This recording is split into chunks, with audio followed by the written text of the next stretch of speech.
కానీ ఇక్కడ మనం ప్రజలు అయితే తమ సమస్యల పరిష్కారం కోసం ఎన్నికలు ఉపయోగపడాలి అని చెప్పి కోరుకున్నారు. ఆ విషయం మనకి ఒక శాంపిల్గా ఒక మెసేజ్ మనకు అందుతోంది. మున్సిపల్ ఎన్నికలకు సంబంధించిన ఒక ఆసక్తికరమైన పరిణామం ఇది.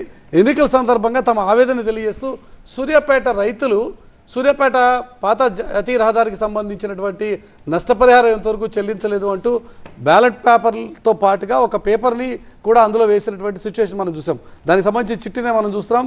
పేపర్ మీద బ్యాలెట్ బాక్స్లో ఒక చిట్టి వేశారు. 48వ వార్డుకి సంబంధించినటువంటి ఓటర్లు మా సమస్యని పరిష్కరించండి, జాతీయ రహదారికి సంబంధించిన నష్టపరిహారం ఎంతవరకు చెల్లించలేదు అంటే ప్రజలకు సంబంధించినంత వరకు ప్రజల ఆలోచన విధానం మా సమస్యల సంగతి ఏంటి సార్, జాతీయ స్థాయిలో రాష్ట్ర స్థాయిలో మీరు కొట్టుకోండి కానీ మా ఇష్యూస్ కూడా ఉన్నాయని చెప్పి చెప్పుకునే ప్రయత్నం ఇది రవికాంత్ గారు.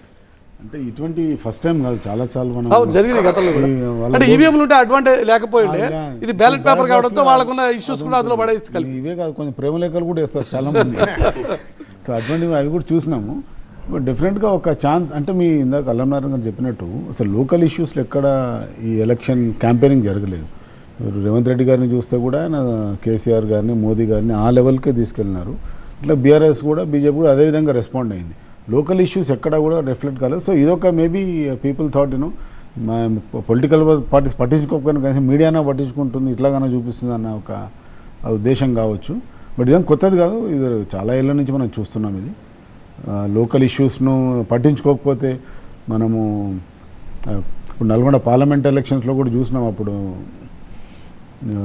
దాదాపు 450 మంది అభ్యర్థులు 96లో వేసినారు. అంటే వాటర్ ఇష్యూస్ గురించి లేకపోతే సో అప్పుడు జలసాన సమితి. సో ఒక ఎన్నికలను డెఫినెట్గా ఒక వాళ్ళు